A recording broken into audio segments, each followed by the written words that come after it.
Today, in the media conference with Lal Goel, which is brought to you by V4 News, Caru News, V4 Stream, Malnadu TV India, News Gaon Se, Samvad Sarokar News, Bharat Post News, Gyan, and Organ Donation India Foundation. Our endeavor is to enlighten you with the current topic. And today's topic is not only current, but it is very, very relevant, very sensitive. And the topic is that it's like that in every household, this topic is there, so it's meaningful for every household. Although nobody wants to talk about this, but still we have taken this topic. So, but before I will go on this main topic, I would like to inform you that today world is observing World Day for International Justice. World Day for International Justice, also referred to as Day of International Criminal Justice or International Justice Day, is an international day celebrated throughout the world on July 17th as part of an effort to recognize the emerging system of international criminal justice. July 17th is the day of the adoption of the treaty that created the International Criminal Court. On 1st June 2010, at the review conference at the Rome Statue held in Kampala, Uganda, the Assembly of State Parties decided to celebrate 17th July as the Day of International Criminal Justice. Each year, people around the world use this day to host events to promote international criminal justice, especially support for the International Criminal Code. Media conference with Lal Goel hopes that by observing this day, we will create more awareness for international justice. Now, coming to our main topic, that is life after marriage. Marriage brings about the biggest transition in a person's life, and no matter how prepared he or she might be, it will always take by surprise. When you start living with your spouse, changes are inevitable. Some will bring you joy, while others might challenge your patience and sanity. How you adapt to the challenges marriage throws at you and adjust to the changes will dictate the course of this lifelong relationship. When you start your life with a spouse, he or she would gradually discover your strengths as well as weakness. You will share your deepest secrets and tell things which you might not have told anyone before. But when we share such intimate details with a person, we are bound to feel vulnerable. There will be moments when you would wonder if you did the right thing by bearing it all. But that is what marriage is. Everyone and every situation will demand that you trust your spouse with your heart and soul. It will not be easy initially, but things will fall into place with time. Companionship is a great thing. After marriage, the initial days will be nothing but filled with sheer joy. You would discover new things that might have remained unobserved till now. You would be spending a lot of time together, be it visiting friends and families after the wedding or shopping for household items. The world you kept to yourself, your bed, your room, everything will now have two people in it. And there will come a time when you would wish that you could spend some time alone, just like the way you did before you were married. And such thoughts would be immediately followed by a feeling of guilt. Trust us, this is not easy. Under normal circumstances, responsibilities when shared between two people would decrease, but not in marriage. With every passing year, you will end up with more responsibilities. And by responsibilities, we do not merely mean materialistic goals. When you are married to a person, you also have to take the responsibility of looking after his or her well-being. And your spouse will also have to do the same. The weight of responsibility can sometimes be overwhelming, but when you do a good job, the rewards would also be manifold. It is easy to say that love is all you need to keep you happy. But love alone cannot provide the food on your plate or the roof over your head. only money can. You will need to take a bigger house, perhaps buy a car or another big car. And when you have a family, you will need money to pay for your children's school fees. Marriage can teach even the most carefree person about the importance of money in his or her life. While marriage brings with its own set of responsibilities for both partners, it is often the woman who is left to multitasking as she manages domestic responsibilities, the child, and the rest of the family, along with her career. And to discuss this very, very important, sensitive, although it is not been giving that importance. Rather, people always ask when I send the flyers, they ask me why you have kept this topic. What is the new thing in this? I'm sure today's program will be enlightening all our viewers, because we have selected those who are in their marriage life, and they can explain better what changes have come after the marriage, the life after the marriage. And I would like to invite my first panelist guest, and she is Miss 𝐂𝐀𝐑𝐔 𝐍𝐄𝐖𝐒. Miss 𝐂𝐀𝐑𝐔 𝐍𝐄𝐖𝐒 is Mrs. India Dubai 2017. She is Managing Director of Mustard Collection UAE. She is the Managing Director of Vigo Events Private Limited. She is Managing Trustee, Rejoice Mustard Garden Trust. Welcome, Ms. 𝐂𝐀𝐑𝐔 𝐍𝐄𝐖𝐒 on our show. Ms. 𝐂𝐀𝐑𝐔 𝐍𝐄𝐖𝐒, the topic, as everybody knows, is something which is in every household. Wherever a marriage is taking place, the woman has gone to the husband's house, or husband has gone to the women's house, like in some places in Kerala and some parts of Karnataka. And the life changes. I have done a program last Sunday also, where the thing is that the father or the family, the family of a girl child always treat the girl as a princess. But after the marriage, some says that they treat her as a queen, or some says that it's not queen, the more and more responsibility. But if we will see in a broader terms, this is a very important thing, how to manage. It's not only the changes after the marriage, but with your own experience. After all, you are conducting so many beauty pageants yourself with a motto for a charity, and you are dealing with the married women. You know very well their challenges, how much sometimes very big challenge, how their family, other side family is also treating them. Sometimes they are very happy. But we would like to know your views on life after marriage. Ms. 𝐂𝐀𝐑𝐔 𝍍𝐄𝐼𝐒, please. Good morning. Hello, everyone. And thank you for giving me this opportunity, sir. And a very challenging topic as well. And life after marriage, as when you start, you must also understand my life before marriage. So I just want to say 3 points, which are more important, I think, for all the girls and all the ladies. So the first point is freedom of speech. What we always have before marriage, like we sit at our home at our convenience, we can talk whatever we want. We discuss many things to our parents or siblings. We discuss so many things. Freedom of choice. We get to wear whatever we want. We get to go where we want, and we get to eat what we want. So there's not much of restrictions to us. Third thing is the appreciation.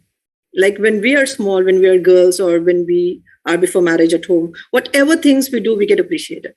Always we get to say, oh, wow, Joyce, you did this. Very nice. And this looks very good. And now it's become like, I'll explain that a bit later. So these 3 things are the most important thing. What I feel is somewhere lacking behind. Freedom of speech has become a more of like a debate. So if you want your speech to come out, it's really a bit difficult. So life after marriage. So I was a bit lucky enough that I got into a family where I was embraced with my culture. Now I'm married to a Tamilian. And that's, again, a combination of a Keralite and a Tamilian. So you will understand how reserved the family will be. So when I went, it was more like, okay, the ladies don't sit directly at the dining table for eating food. Because for me, if I'm hungry, I go and sit at the dining table and serve my plate because I'm a daughter, right? So it didn't seem the same way. I like, all the ladies are standing. Why do they stand? And they were like, Joyce, get up. You need to stand. Let the men sit first. They have to eat their food. And then it's your turn to eat. I'm like, really? But I'm hungry. And then I realized that the elder person in the family, he just came near to me. He just pulled the chair. He said, okay, fine, you sit here. Sit with us and eat. And that is the time I understood that even when you go to a new family, it is how they embrace you and your culture. So I was a bit of the smallest in the family who came new, and I saw the other ladies who were already elder to me. They are like well groomed with that elderly, the sari, and they're more of the traditional type. And I was the only one who was like, and I felt, okay, fine. Just now she has come because a combination of Goa, Mumbai, and Mangalore, it's completely different when she will enter into something like Tamil Nadu or Kerala. But no, they embrace me the way I am. So I'm very happy with it. I was not given a chance even to change anything. There were also a situation where people came and said that you're not supposed to call your husband by name. But I was with him for 3 years before marriage. So it's, of course, I will have the same name. You take the name and they call something else with respect. But then the family came to me and said, you don't need to do that because for you, it won't look good also. So, don't do that. Just be what you are. So the best part was I got support to say that live your life, the way you want it, because maybe they understood that I came from totally different background, and even my way of talking, the way there the ladies were more of silent, and here I was a more of a talkative type. So they were like, okay, fine, we will adjust with you. So after marriage for 8 years, I did nothing because most of the time I saw females more reserved, more of someone who will be quiet, listening to their in-laws or the husband, or more of someone who just goes for work, comes back home, cooking, cleaning, chores, be with the kids and finished. So my life after marriage was actually more of confidence. And I got a husband who kept telling me like, why are you like this? You are not supposed to be, someone who is of a kitchen female. I didn't marry. If I have to marry someone like this, who will be sitting whole day in the kitchen or behind the kids, then I would have gone and married someone from my place. You are bold. Come on, come up, do something for yourself. So that do something for yourself in 2016, a gap of 8 years when I did nothing, came up with the confidence that I want to do something for myself. So my childhood was really bad. I mean, we didn't have much money, no financial support. My father had a business loss. So it was my 2 brothers who had to leave their education, go for work. So when they earned and brought money home, that is the time we ate our food. So always it was in my mind that I need to do something as an NGO. So 2018, that was a step. In 2017, I wanted a platform where I went to Mrs. India. I got the platform and there I met so many Mrs. category who were well established within themselves. I mean, the confidence what they had, I could never even think that a married lady could have that kind of confidence. And then I thought that when they can do it, why can't I? I mean, I have a husband who's supportive. I have even my 2 children who can manage themselves. I mean, they just tell me that, Mama, you do what you want and we are there for you. So in this situation, if I have everything what I need, then I shouldn't be someone who is at home. And that's how started the NGO Mustard Garden. And when I did the Mustard Garden, I came to know that the NGO cannot do charity events or the beauty pageants. So at that time, again, I moved to the Rego event. So one by one, things started coming in my plate. I mean, I didn't ask for it.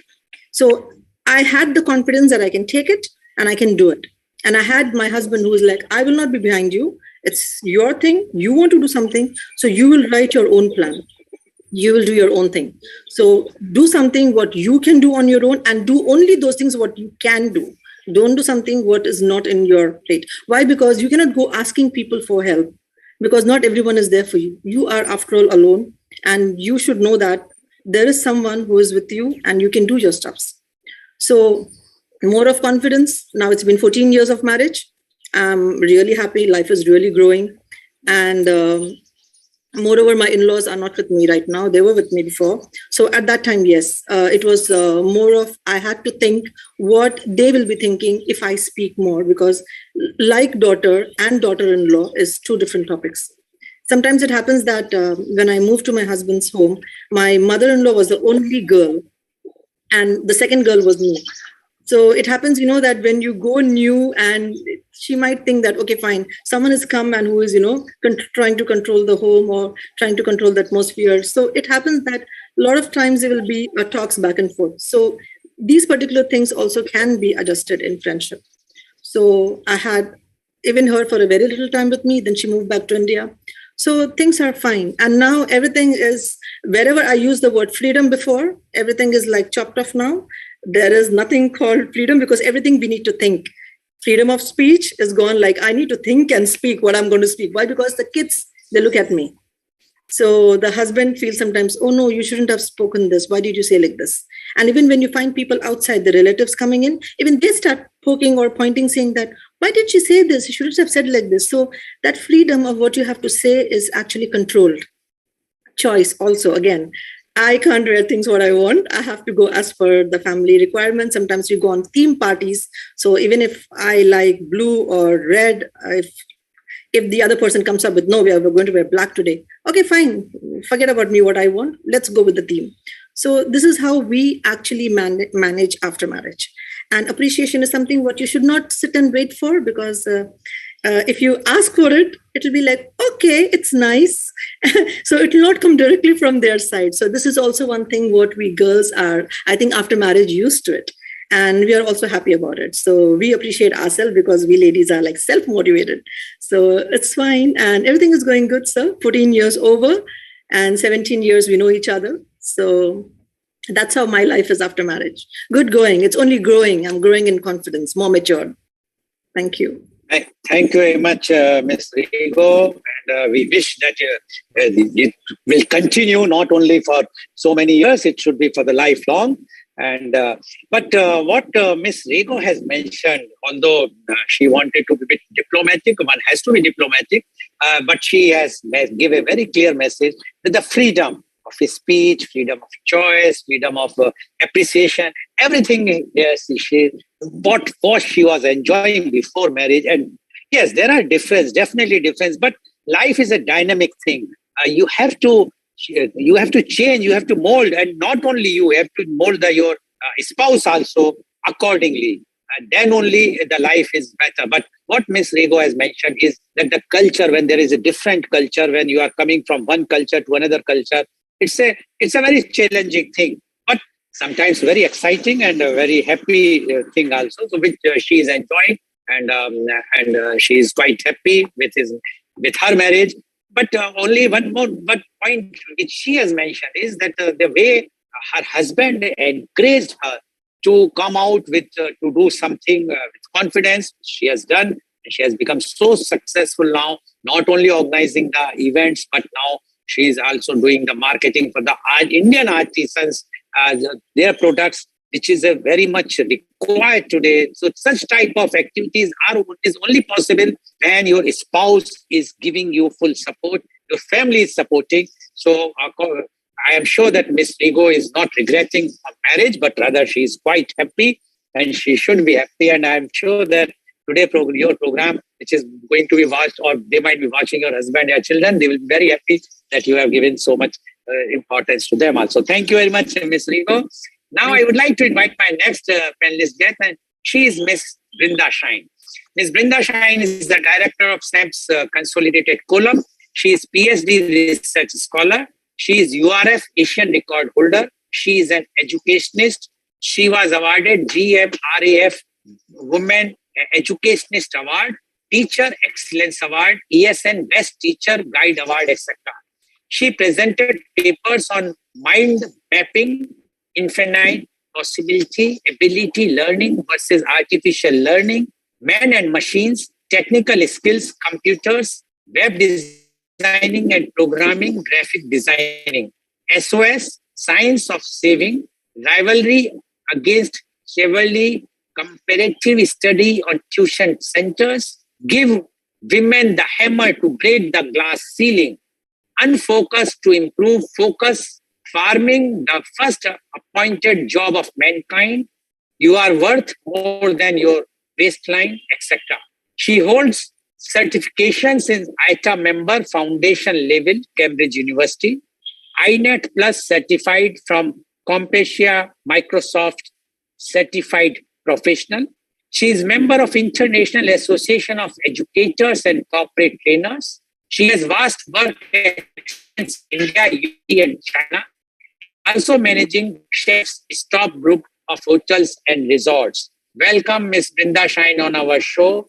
Ms. Brinda Shine, you have heard what Ms. 𝐂𝐀𝐑𝐔 𝐍𝐄𝐿 has mentioned. And I remember you were there in the last Sunday also when the topic was parents versus in-laws. And you have given your views in that also. But Ms. Brinda Shine, you, and I, if I am not mistaken, you are a Tamilian and married in Kerala, correct? So yes. It's a vice versa what Miss Rigo, so my memory is still working. Last time you mentioned. So a Tamilian coming to Keralite family, although Miss Rigo from Kerala to Tamilian family, definitely a very deadly combination, both the sides. We would like to know your views on life after marriage. Miss Brinda Shine, please. Happy morning, everyone. So it's a wonderful topic. There is lots to talk on it, and if it's like I'm married for 20 years now. So if I had to speak on this topic 5 years ago, my perception would have been very different. But then, like as years go, it's like, I say marriage is like a wine. The older it gets, the tastier it is. So initially it is very sour, and it's like 20 years has made my marriage, to see in a different perspective. So that's what I'm going to talk about today.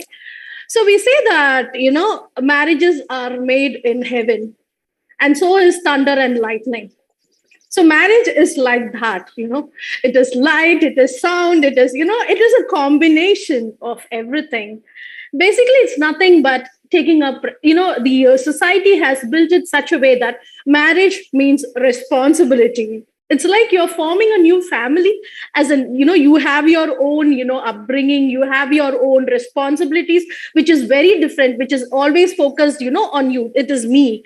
And then you start to make a family, which is a big decision that we take. So over the years, the transformation of marriage, we know how the marriage system came into existence. It was like a barter system. The property, they did not want others to take over. So that's how it came. So that's the history of marriage. But then it has evolved over the years now. Lots of the marriage, what people had perceptions before has completely changed over the years. And now even the parents are also very broad, that we come up with cross cultures and love marriages, and where people generally, you would have seen a cartoon where they say arranged marriage is someone, the family, they'll push you into the well, and love marriages, you jump on your own. So that's how it has been seen, where men and women are with a perception when they get married. Like men thinks when they marry that the women will remain the same, she will not change, whereas women marries a man thinking that she can change him. So this is the first thought process that is inside a man and a woman. He will be, what they see before wedding is different, because we tend to meet very less time, and they'll think, okay, she's very soft spoken and she nods her head for everything, and she's going to be the same. Whereas women will have in her mind that, okay, he has all these habits, we know what are his weak points, and we'll be ready with it, and we'll think that we'll change after the wedding. That's where the problem starts. So there's a very famous book, I don't know if you all have read, Men Are From Mars and Women Are From Venus. We are very different people. The thought process, the likings, everything is very different for a man versus women. Even the so-called, adored Shakespeare, there is a debate on, like a famous debate that was on, asking if Shakespeare loved his wife, where Shakespeare traveled to London. His wife was at Stratford, but Shakespeare was at London while he wrote all the poetries, the poems. So even there is a debate on the so-called, we think that he's very romantic. The poems that he wrote was very romantic, but Shakespeare also had to go, because for men, once they get married, what they think is the responsibility. Like with great power comes great responsibility. So is with marriage comes great responsibility. For them, what we see before that, they do not have to. For them, they have a value in the society.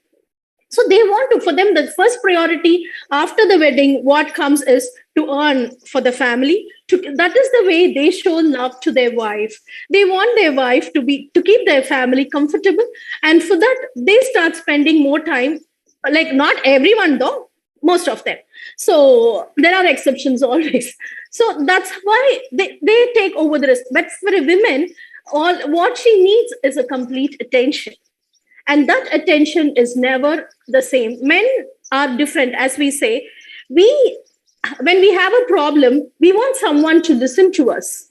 We share it with our husbands, and we say that we have a problem, and they will come up with a solution, which we definitely don't want, actually. We want a ear to listen. Whereas men, they are problem solvers. For them, everything they want to solve, finish it, they don't talk over it. But we talk about it 100 times. So this difference, it is always there. Even if you see from the society's perspective, women, once she get married, the family and the society thinks that her husband should be her first priority. Whereas for a man, it should not be his wife. If the wife becomes the first priority, they will say he's an henpecked husband. You know, in Malayalam, when I got married, as I said, it's a cross culture, and I was the first daughter-in-law in the whole family. So my husband was, he was feeling shy. He was feeling, because it's a big family, they were all together, and we were abroad, we came for vacation. The wedding got, when we came to India. So it was just 20 days, and I saw a different person before I got married. And after marriage, I see that he is with his, family most of the time. And even at night, 2:00, he'll be scared to get into the room. And immediately his family will say, my brother has BP. BP means, in Malayalam, Bharya Pedi, means he's scared of his wife. So he is scared of that word BP, that, there is so much, he will not even have an eye contact with me, he was scared. But then what he had in his mind was, it's just 20 days, I'm going to take her to abroad, go together, and we are going to live together where I'll spend time. For me, it's completely new. The language is new, people are new, house is new, everything is new. And I know only one person in the whole family, and that person is not with me. So the starting itself was not good. We had roller coaster of emotions, fights, you name it, we did it. We went through every process of marriage, it was never easy. I will not give space for him. I'm someone, we all have, we say the 5 rings of relationship. The outsiders, the friends, the close relatives, like that. And inner space is something which only you are there, and you let someone in. So for you to let someone, even the space, we all have this at least 5 centimeters. We don't like anyone coming too close to us. That space we give to someone, because that much trust, that much love we have for that person. And if that person does not understand us, it's like completely, the complete tower. It breaks down. So that's the emotion that I went through. We had fights, we had everything, I'm just open to say that we even went to a point that we had filed a divorce. We had gone to that extent because we thought that this is not going to work. And there came a point where, we took a decision. Maybe it's my son. It was completely a drama, I should say, because we both had decided. We thought, okay, and we went mutually. And the next day we were supposed to get the divorce. It's all done. The very next day, it was on October 24, 2017. We were supposed to get our divorce. October 23rd, we took a decision. We are not going to get divorced because we love each other. The love was always there. Maybe it was more. The expectation was more. So we all see marriage as a noun, but it is a verb. We see that what we get out of it. It is not what we do for it matters. So if everyone starts seeing it as a verb instead of a noun, what do I get? I want love, I want care, I want attention. It's not that what I do. The most cherished policy, which we all have forgotten over the years, is give and take policy. That is the prime of all the policies. We have come with various policies, but we have forgotten the prime, the primitive one is give and take. So am I doing it properly to get it? So when that realization came, the years have become so beautiful. We give time for each other, happy marriage, it is nothing but union of 2 good forgivers. whatever a fight is, even though we were going through all the process from day one, we had one thing in decision that any fight we had, we used to end it on that day. We never used to carry it to the next day. Next day, if there is, we'll fight again. So, but it took some time. And our major fight was because of the cross culture. I came to a point that one point of time, I told my son, you have to, even if you don't get married, it's fine. Just see 2 years, you see a girl, if you really like, But then now the maturity that I have, that I think I can, tell people that give it a time. Give it a time. It is exactly like a wine. There is something which we don't, even the society don't see it. We say behind every successful man, there is a woman. Behind every successful woman also, there is a man. Otherwise, I will not be sitting here. It is the space that my husband has given me, which has made me to sit here, do my PhD, all the awards, everything I dedicate to my husband, because all this is done after my marriage. Once I started realizing it, once I started giving the space to him, now we are very good friends. So for anybody who gets into, if we see the statistics, the rate of marriage has really gone down from 1997. People are now quite scared to get married. One piece of advice is don't get married if you are not really ready. Sit together, discuss, set your goals, everybody's goal. You do not have to sacrifice to get married. It is something, marriage is not like two different people who think alike. It is not. We think differently, but think together. It can be different, but think together, take decision, complement each other, love each other, share and understand, give the space to them so you will get your space. And for every woman, I would say, be independent.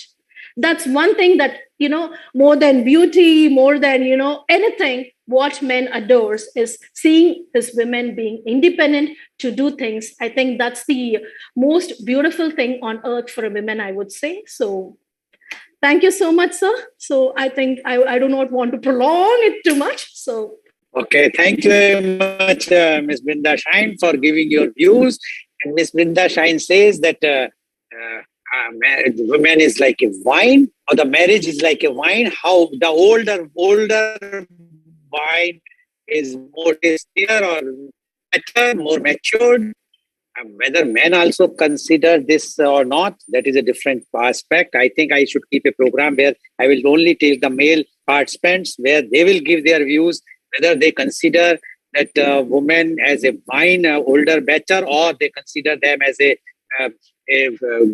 drink, a fizz drink or a scotch, older. It's if it is in a bottle, the fizz is going, leaving, and the hot. So that is a. But what she says, Ms. Brinda Shine, is that it's a maturity, how you think, how your perception about the marriage. She also mentioned that marriages are made in heaven, but heaven also having thunder and lightning. She says she had lots of problem initially. She also used a word which is very unique thing. She says the marriage is a barter system.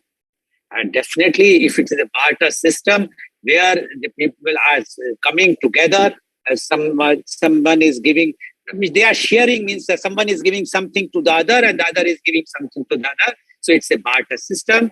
And she also mentioned that although she has used so many phrases today, I am sure that our viewers might be enjoying. She says the arranged marriage is like somebody is throwing you in a planned way well. While in a love marriage, you are jumping in a well without thinking. And she says the men are from Mars and women are from Venus. Listen.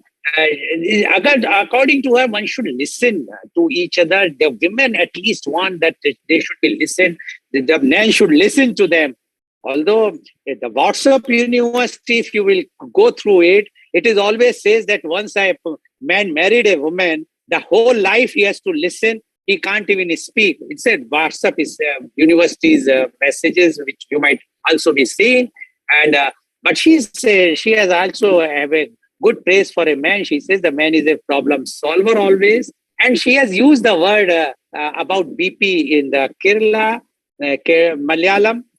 In North Indians, they used to, for the hand-picked husband, they use the word called 𝐂𝐀𝐑𝐔, that is Joru Ka Gulam.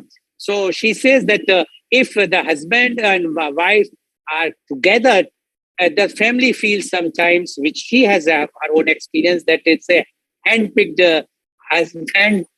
But according to her, even if you are fighting with each other, try to see the things, try to understand the beauty, try to understand the quality of each other. Then one can very well adjust. She says that she has reached to a point when she have filed, rather, the next day they were supposed to get the divorce, but they have then decided, and now she's very happy. She's taking a step that now she's doing very well, and now she's giving credit to her husband, because she says that behind every successful man, there is a woman. There's a saying, but she says that behind every successful woman, there is a man also. So according to Miss Brinda Shine, life after marriage changes drastically and totally transformed. It depends. Initially, this is a very, very tough time, but how you mature yourself, how you take the things, and how your spouse cooperate with you, then the life can become very, very happy, which she is enjoying. I will say we will wish you a very happy married life, enjoyable life, where you both can contribute to the society as you are contributing. And one more thing which she has not mentioned, which she just mentioned today morning, I was not knowing, that she is a cancer survivor. That is also a great thing that one should understand. And I can understand the sacrifice of your husband, because it's not easy. Once anyone who is suffering, the other one has to sacrifice his time, in many things. But it's a very thing, and I'm sure that now you will be very, very successful in your life. So thank you very much, Miss Brinda Shine. Sometimes when I listen such type of your things, I become emotional. I feel that it's not easy. One says that people that sitting and talking is very easy, but to listening something, such type of your things is very, very heartening, and sometimes feeling quite emotional. So thank you very much. I would like to invite my next panelist guest, and she is Miss Rohini Goel. Miss Rohini Goel is an engineer and an educationist. She completed her schooling from FPGA Noida and moved on to study engineering and information technology at IIITM Gwalior. She completed her MTech and also published a paper in the field of digital imaging. Having worked in the IT corporate for 2 years, she moved on to Australia for a few years with her husband and worked in the completely new fields of health and travel. In Mathura, she now holds the position of director at the chain of schools Raman Lal Shorawala Public and Primary School. She manages the administration and academics at the primary school since 5 years now. Along with managing the school and 2 kids, she is also an avid reader and a budding sketcher. Welcome, Ms. Rohini Goel on our show. Ms. Goel, you have heard what Ms. 𝐂𝐀𝐑𝐔 𝐍𝐄𝐖𝐒 as well as Ms. Brinda Shine has spoken. Both have given different views, although their views initial experience was same, that the one has, because they are both married to a different culture family. One married from Kerala, Malayalam to Tamil, and the other is from Tamil to Malayalam. Now, and they have given their views about the life after marriage, how the life has transformed. Now, we would like to know your views on the life after marriage. Ms. Rohini Goel, please. Thank you, Dr. Lal. Thank you for giving me this opportunity, first of all. I heard Ms. Rigo and I heard Ms. Brinda, and somewhere I feel lucky that my life after marriage was not really that hard. I came from a background which is very, very similar to the background of my in-laws, and the change would not have been perceived as very, very different, although it was. We all agree that marriage definitely is a very life-altering change. It is the biggest milestone in anyone's life, whether man or woman. Let's agree to the fact that even men go through the misery of changes after marriage. It is inevitable, like you said earlier. There are pros and cons to both of the facet, and the nitty-gritties of the initial phases of the marriage is that it really is filled with joy. It is the honeymoon phase of the marriage. It is not a sour point, like Ms. Brinda said. The first year of my life after marriage was very nice. It was all rainbows. So we were more compassionate towards each other. We were conscientious towards each other. We had this responsibility of looking after each other for the well-being of the other person also. Initially, I did my schooling and my college in the field of IT, which was a completely different field. I, in fact, worked for 2 years in the corporate life before my marriage.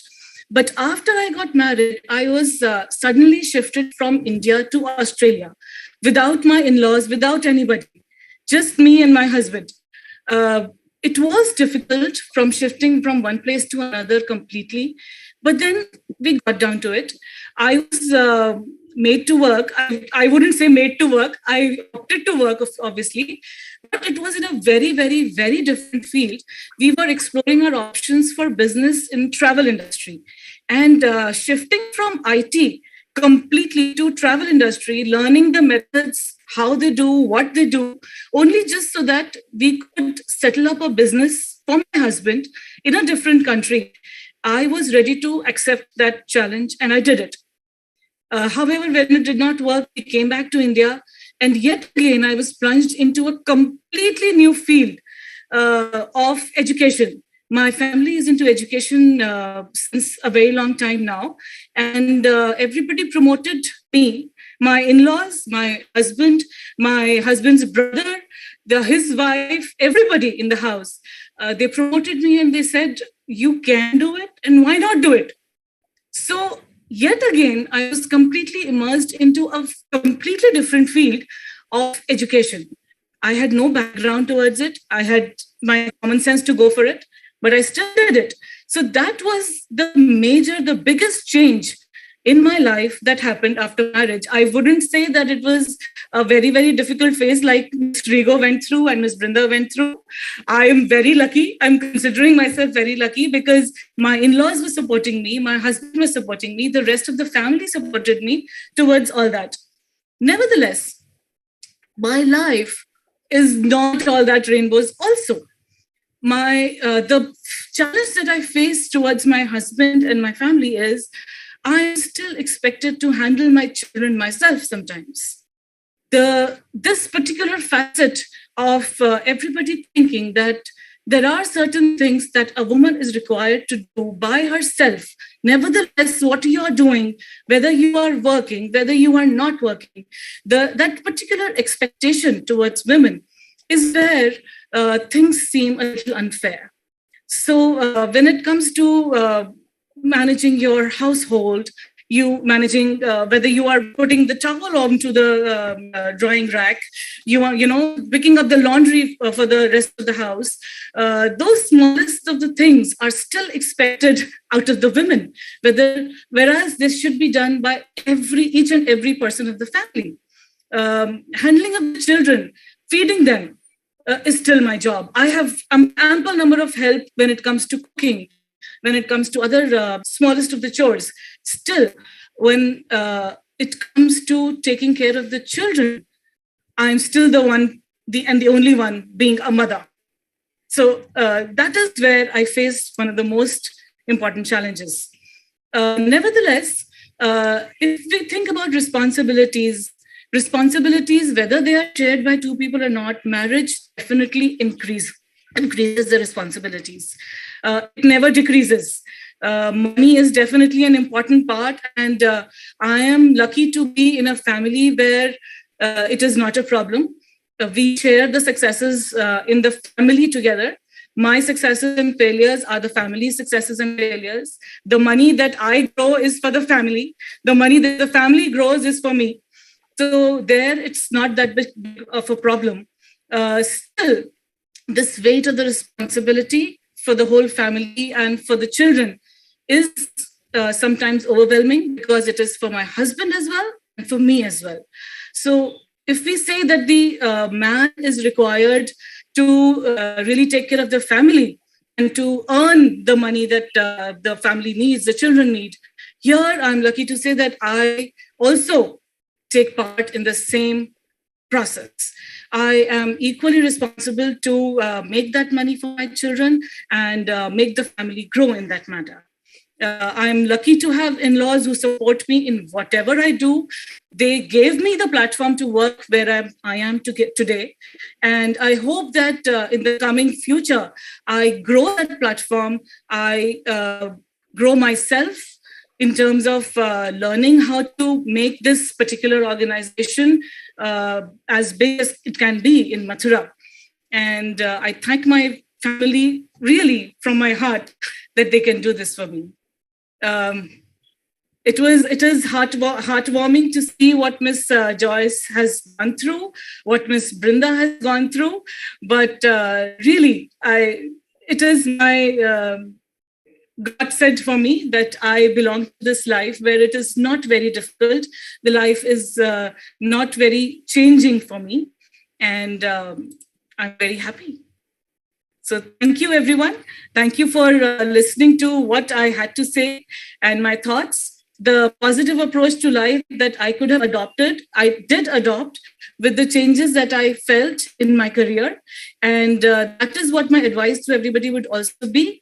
Take your life positively with a pinch of salt. The pros and cons, the ups and downs definitely come. But with that positive approach to the life, you can make it a very, very nice life for yourself. Thank you so much. Thank you very much, Ms. Rohini Goel, for giving your views. And unlike our earlier panelist, what she says is that her life has not changed much after the marriage because her parents and her in-laws were all the same strata in the society. And that's why it was not that much tough or the challenging for her. But she says that because she is from the IT background and she worked in a corporate house, and once she came out, they have gone after the marriage, they have shifted to Australia. There's a new life. And as we all know that in a foreign country, you have to work yourself and mostly everything, which is not like India, where you have so many helps to give you support. But she says that they were, again, new things from IT to travel. And then when she came back, she says that then she was supposed to work with the family business, that is education, providing education. So they are running a chain of schools in Mathura. So she says that is a new life altogether. But the way they all handled and the encouragement from her family, her husband, and the in-laws, and everyone, she adopted, and now she's quite successful. But she is having one complaint, I will say, or one something. She says that why the expectations are about handling everything, and especially the children, by the mother only. According to her, it should be shared by the husband, or everyone should have the same responsibility. Why in India we expect? Because I know that it is not there in other countries. Other countries, husband and wife both share the same things. They change the nappies and everything, the diapers, everything, which is not there in India. Now it is coming up, but still it is not there. And especially in North India, where the man ego hurts very badly. And as Miss Brinda mentioned about BP, or in North India, we says 𝐂𝐀𝐑𝐔, the Joru ka Gulam. Immediately, if husband is doing something, he will be termed in the society that he is a Joru ka Gulam. But now the time is changing. But she says the responsibility has to be taken by both husband and wife. But otherwise, she says she's having no problem. Money-wise also no problem. One thing which she said is very good, very inspiring also, that she says that everyone mentioned and everyone feels that the man has to earn money for the family. She says, I am also proud to say that I also earn money for my family. So there is nothing like that. And because she is talking from her in-laws' house, so she has to say that they are very supporting. She can't say no. Otherwise, she will not get the lunch today. But one message, it's in a lighter way, I have to say. Like last time I told Miss Brinda, remember that I said I am sometimes act as a Narad Muni also. So But what message she has given is a very, very good message. She says both spouses, husband and wife, should think positively.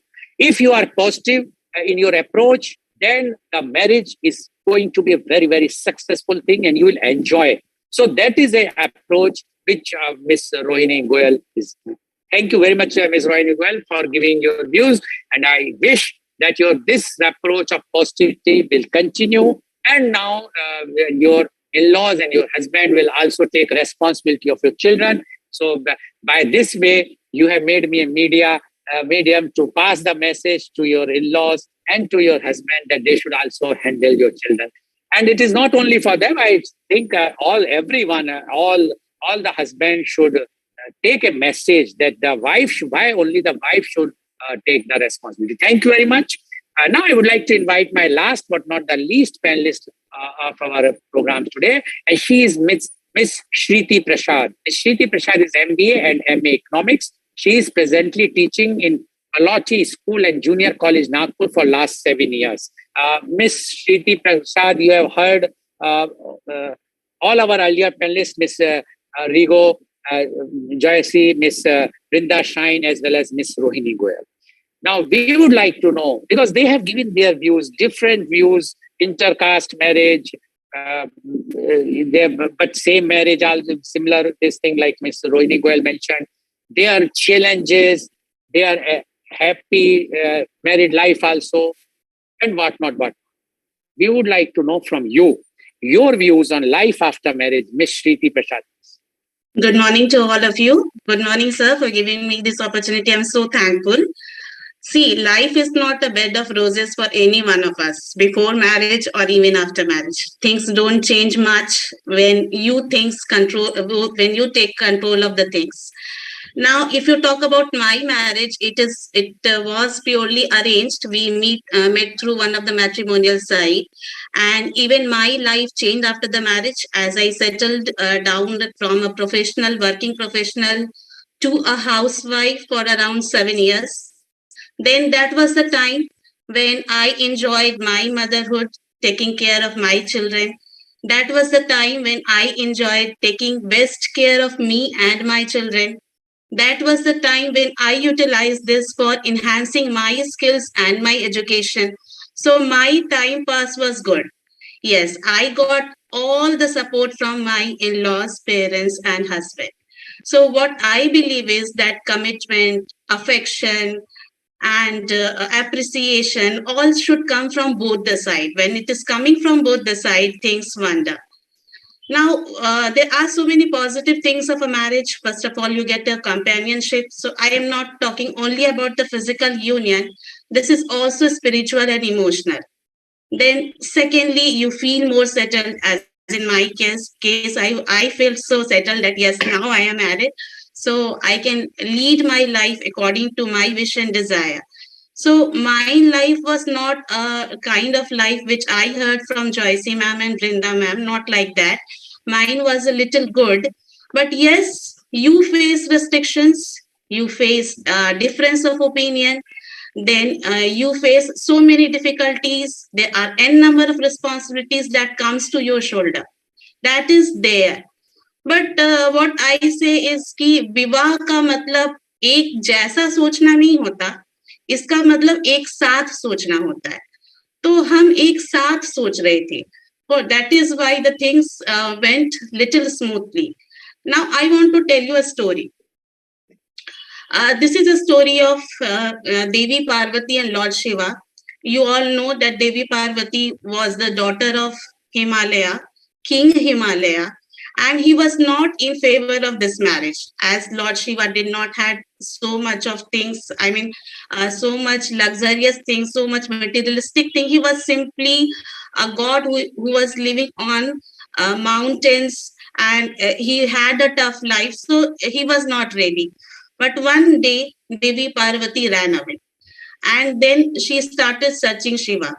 And then she started praying. She started her tapasya for years and years.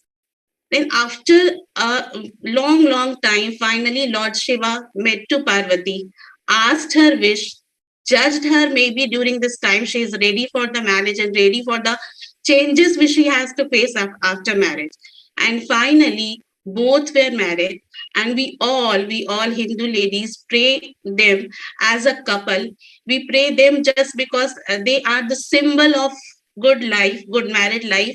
And we also pray Lord Parvati, because that gives a long life to our husband.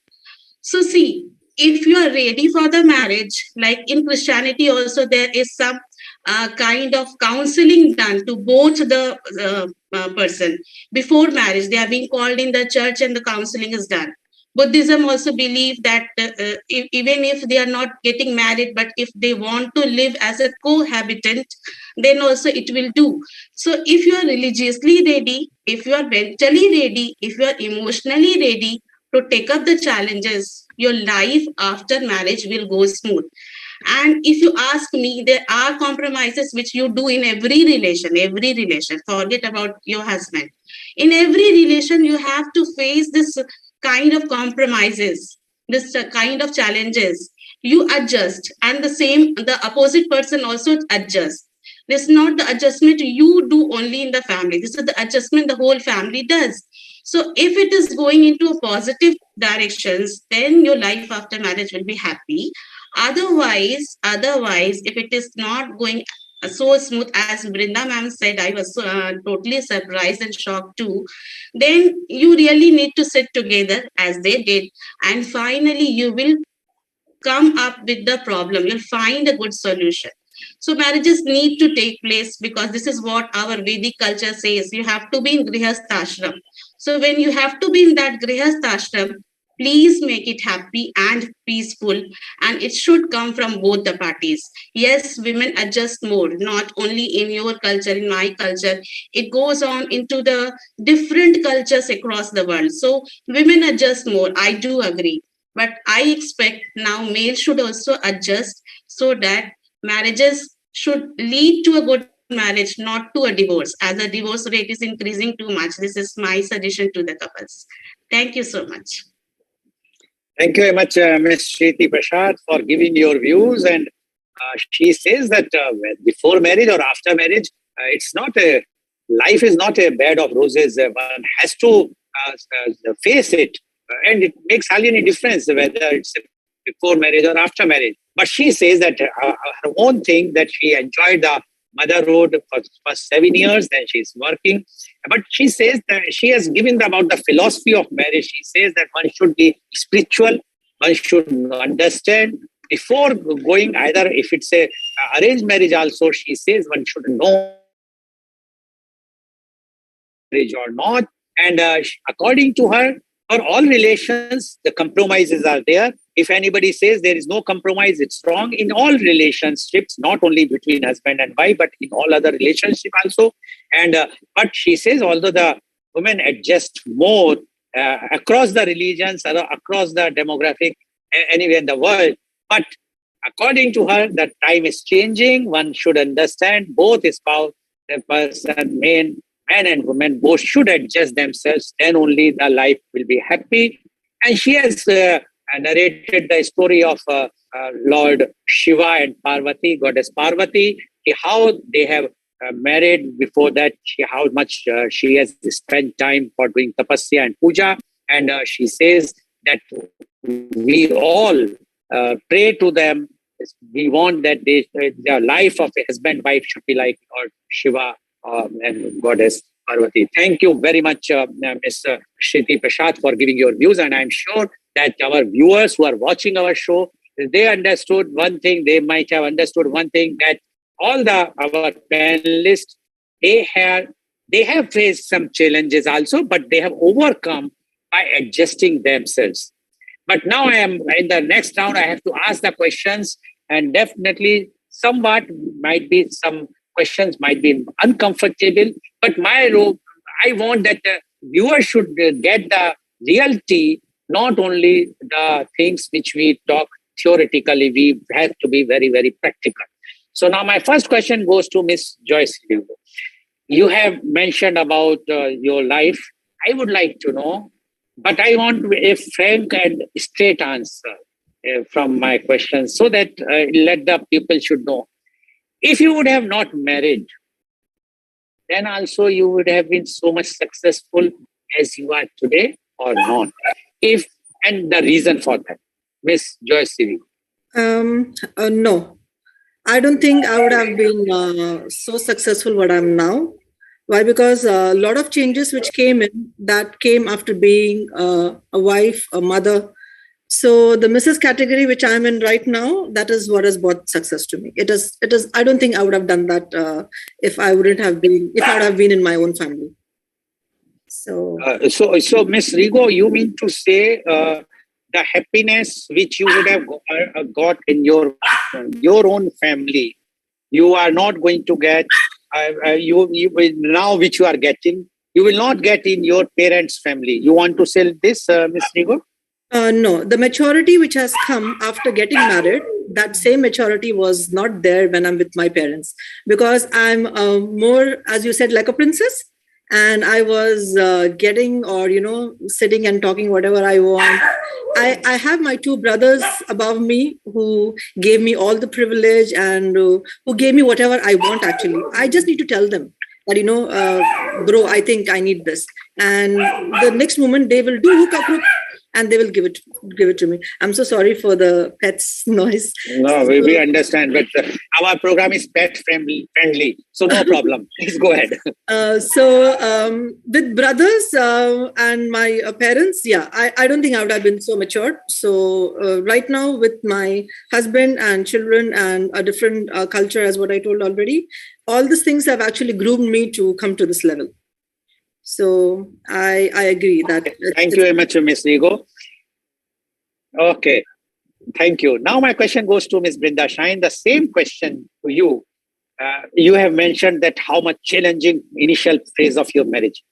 Do you regret that you married? If you would have not married, Ms. Brinda Shine, you might be enjoying your life more or less. What do you say about it? Professionally, I would have achieved more. I was into IT, different. So my complete field, now I've ended up in education, where I said roller coaster of events have changed. But then as a person, as a human, as a mother, as a wife, I feel I'm more successful now, because whatever I am today is because of my husband. There's one thing that I should mention about everything that we had. That he has never said no to me for anything. If I tell him I want to do this tomorrow, he says full support, go ahead. So that kind of support that I have, that now I tell everyone proudly that he's my father, he's my mother, he's my brother, he's my sister, he's everything for me now. So it's not that just because, for the sake of saying, but of course, professionally, I would have been into somewhere in IT, working somewhere in US. But then now I feel that I'm a very successful, and I feel very content. It's not only profession as a whole. It's a whole package for a woman. So I feel like a complete woman, and it's my man who has made me that complete woman today, and I'm so proud of it. Okay, thank you, Ms. Brinda Shine. Now my question goes to Ms. Rohini Goel. Same question. Although you said that it makes hardly a difference, but if you would have not married, do you think you would have been more successful in your life, which, as you have mentioned, that now you have to handle the children, which you are not supposed to handle at that time? You will be totally free. You are enjoying your own life. With money was also not a consideration at that time. There also, here also. So what do you say about this, Ms. Rohini Goel? When we were in school, we read this poem, The Road Not Taken by Robert Frost. So life is definitely about two roads. There is a fork.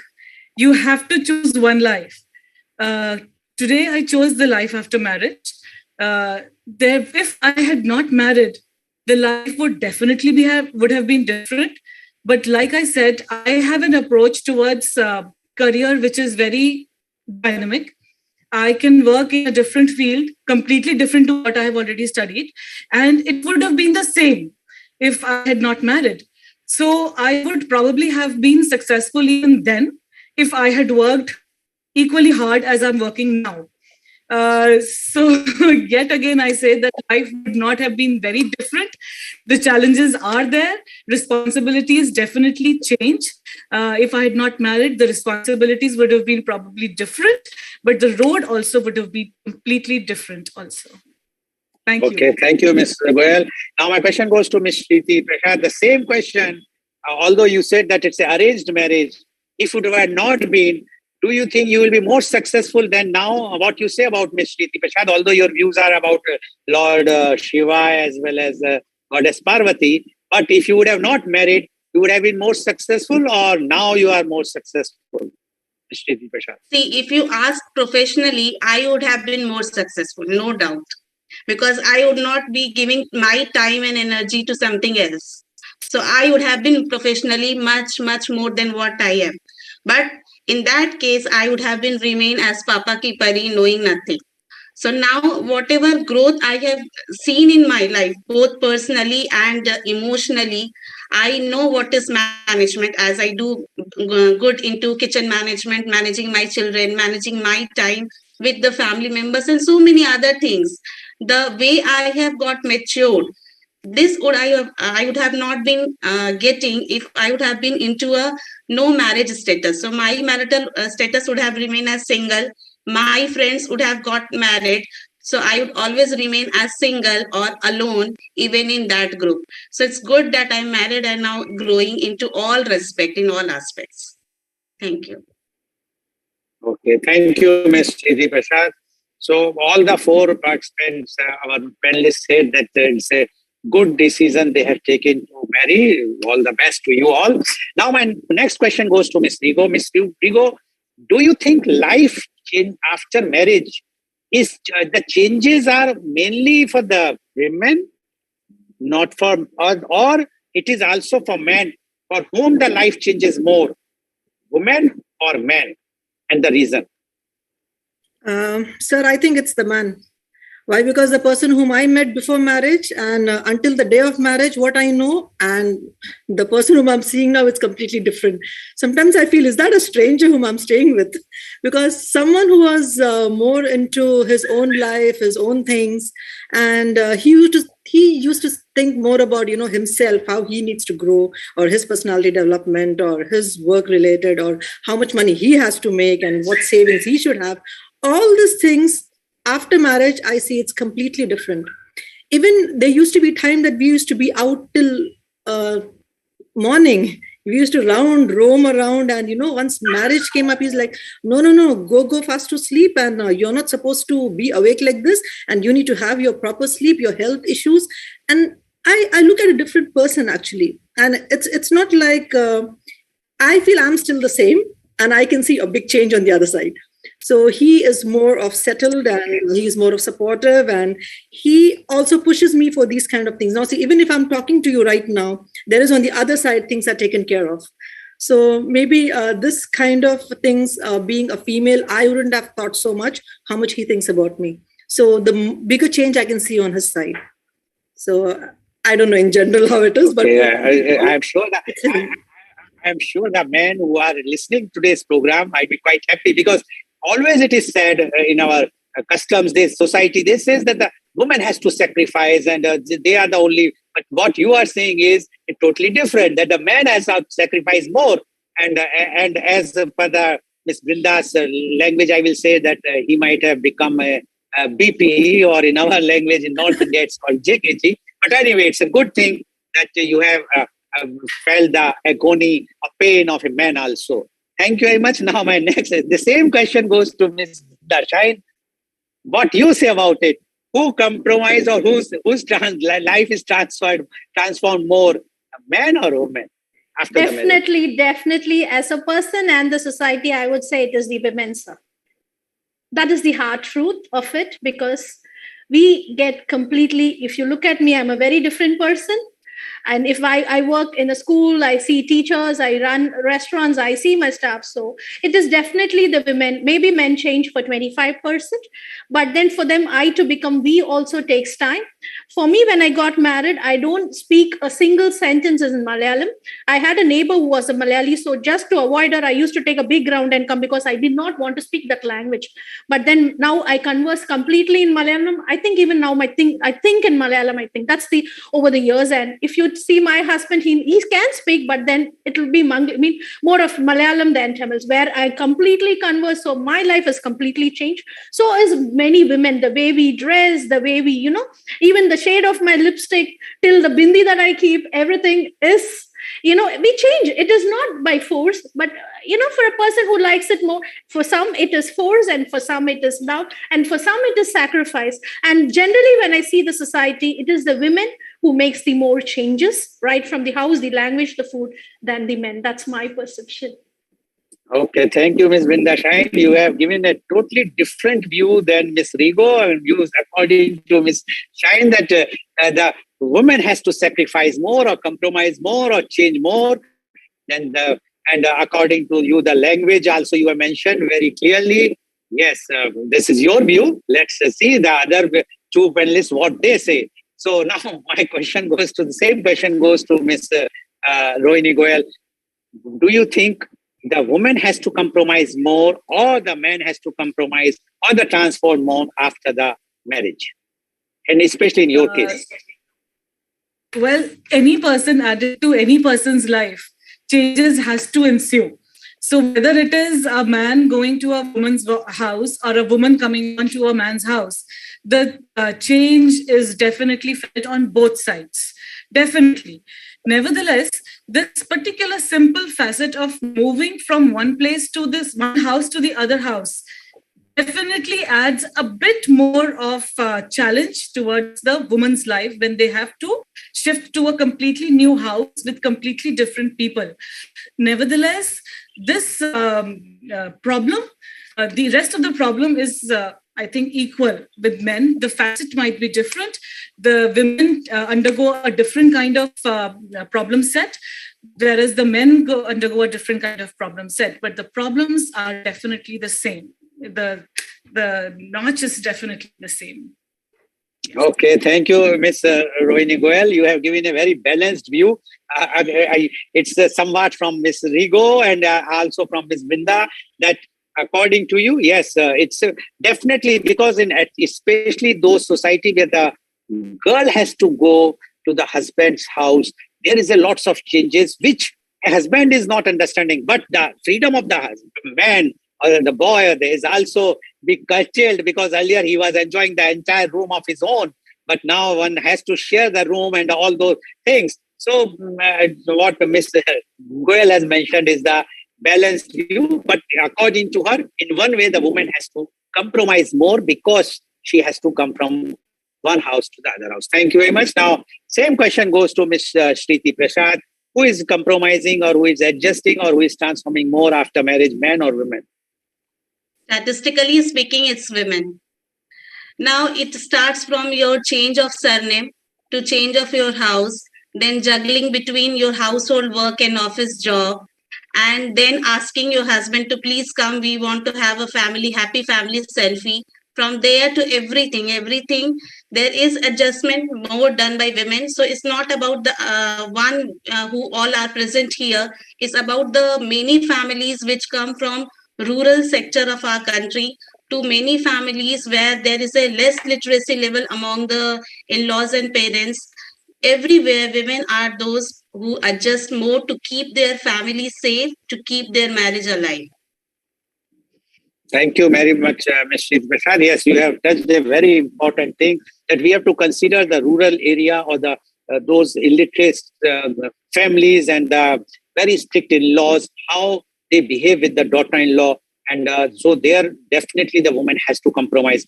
But many times men also compromise. I also compromised. My wife is from a Jain family. So I have to leave all those things which I used to eat earlier and I've become a pure vegetarian. So it's not that only the women compromise, the men also have to compromise many times. So I do not want to be termed as a JKG or PP, but yes, many times it has to be.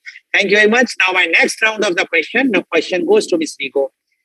Joint family or the nuclear family, which is easier for the life after marriage? You have seen both that things, as you have mentioned that your in-laws stays with you, now you are staying alone. So according to you, after the marriage, for the women, it's easy to adjust in a joint family or a nuclear family, the challenges, the responsibility, everything. Yes, Sir, I think it depends again on the lady, because if she's more of adjusting, compromising, if she can go with the flow, then joint family is the best.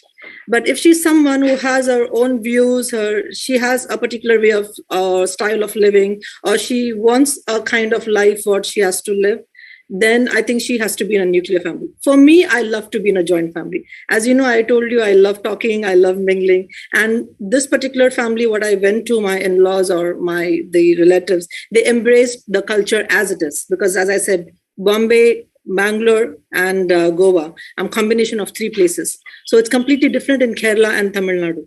So for them, they took me and my culture as what I am, and so it's easy for adjusting. So everyone is compromising. So for people who know how to adjust, if they know how to live in between the peoples with different mindsets, joint family is the best. I love living in a joint family. But again, everyone should have the same kind of mindset. If there is someone who is not liking what's happening, and then, it's gone for a toss. So... Ms. Rigo, you are not staying in your joint family now. No, we were here with in-laws. Yeah, now it's really boring. Frankly speaking, 1 husband, 2 kids, 2 pets. Life is in between the 4 walls. It's really boring. So what you are saying, 1 husband means? No. I'm sure you. Yeah. No, I just told you the count. You don't go into a different way. So one husband goes for work in the morning, comes in the night. The 2 pets, they are in their own world, and 2 kids, they go to school. Their life is also busy because they're into tuitions and a lot of activities and other things. So sometimes it's me and my work.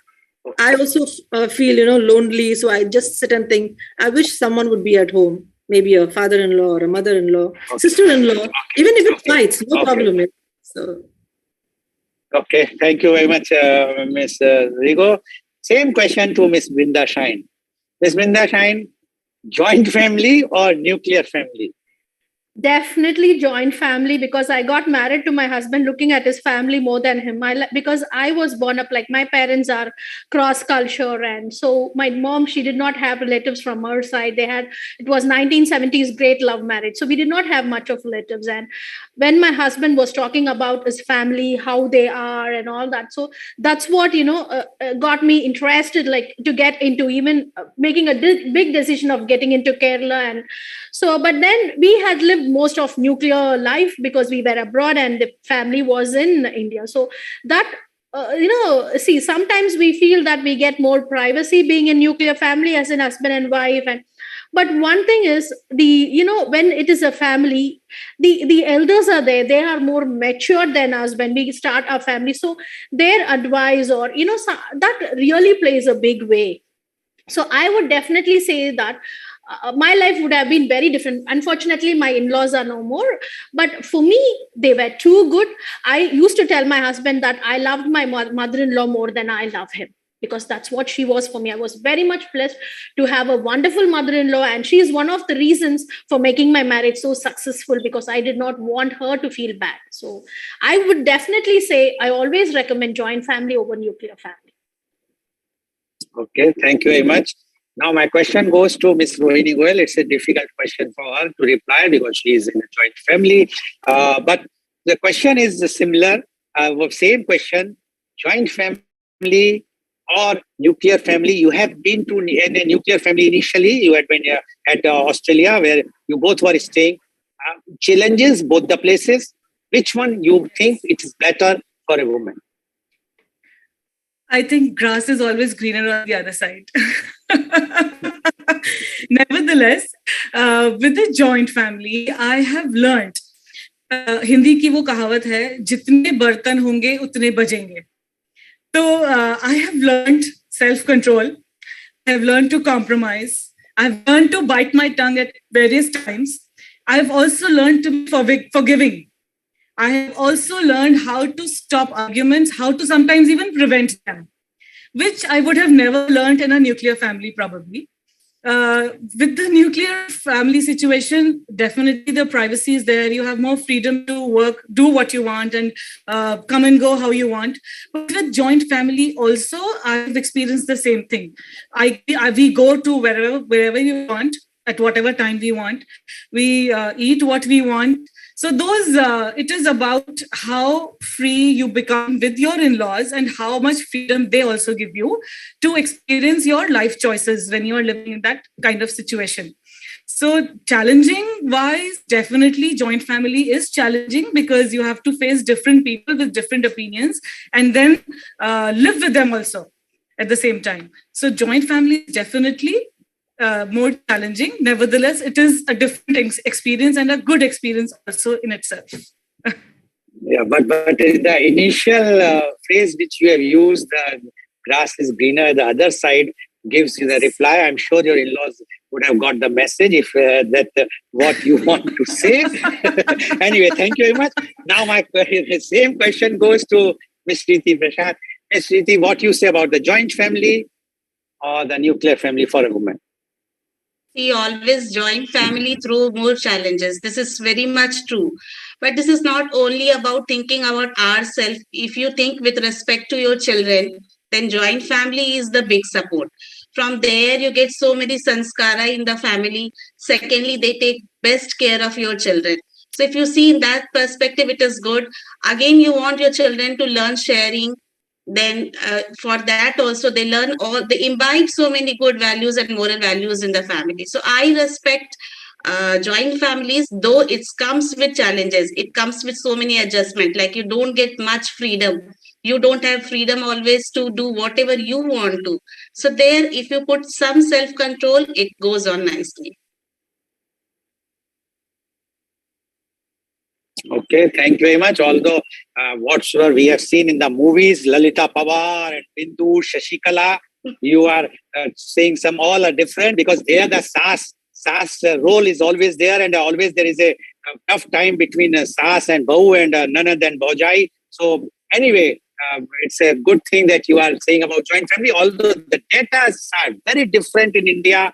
Nowadays, everyone is going for the nuclear family. They prefer nuclear family because even the youngsters feel that the grandparents are pampering their children. They are a liability. And that's why we are in India are having more and more old age homes, which is very, very unfortunate. There should not be old age home. If all of you, if you are really meaning that what you have spoken, or it's just a theoretically, if you are talking, then it's a different thing. But you have given a very clear thing that joint family is better. Now, at the last round, only one answer from you, very quick answer, time is short. What advice you would like to give to a girl who is going to marry or to a already existing married woman? Ms. Rigo, what advice you would like to give? One advice only. Yeah, don't stop dreaming. So if you have some plans in your life, just continue with the plans and you will get support from the family at any cost. Be confident. That's it. Okay, thank you. Ms. Brinda Shine, your advice. Go with a clean mindset. Like it should be a clean slate, no expectations, and start it fresh. Life before marriage and after marriage is different. So don't go with the preconceived thoughts. Start fresh. Okay, thank you. Ms. Rohini Goel. Take a positive attitude. Your advice. Whether life is before marriage or after marriage, a positive attitude towards any change that comes towards you is very, very important. And you can take leaps and bounds with the positive attitude. Thank you. Okay, thank you very much. Ms. Preeti Prashad.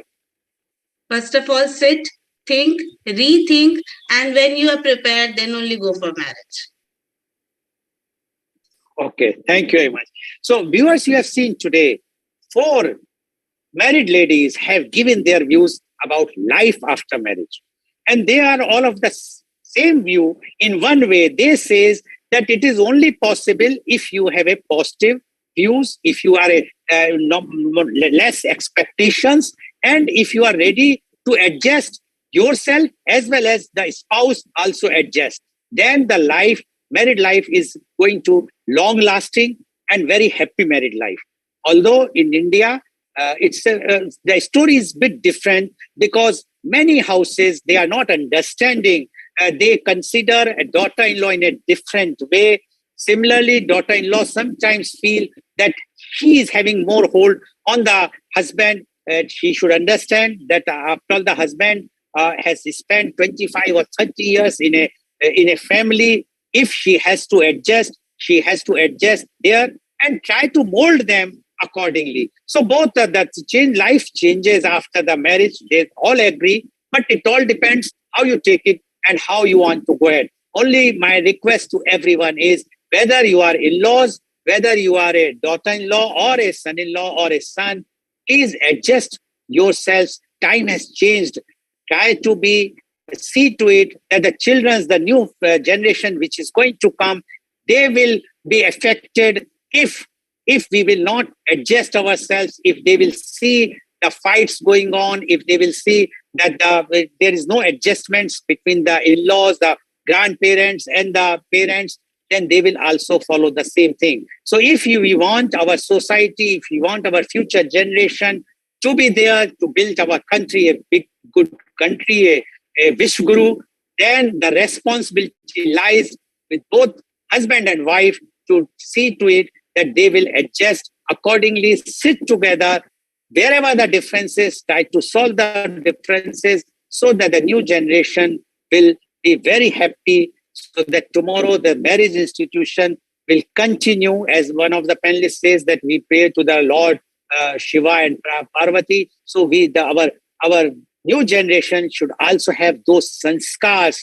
so that they will believe in the marriage institutions. Otherwise, we know that the marriage institutions is dying slowly, which should not be. So thank you very much. And today's program has been live telecasted by V4 News, Carunews, V4 Stream, Malnadu TV India, News Gaon se, Samvad Sarokar News, Bharat Post News, Gyan, as well as shown live on Facebook and YouTube. And I'm sure today's program is quite enlightening. We try to take those topics which are going to shake some mind or some thoughts of the viewers.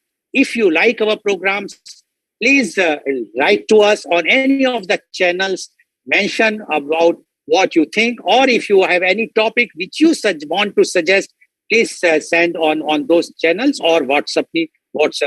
So thank you very much. Thank you, Ms.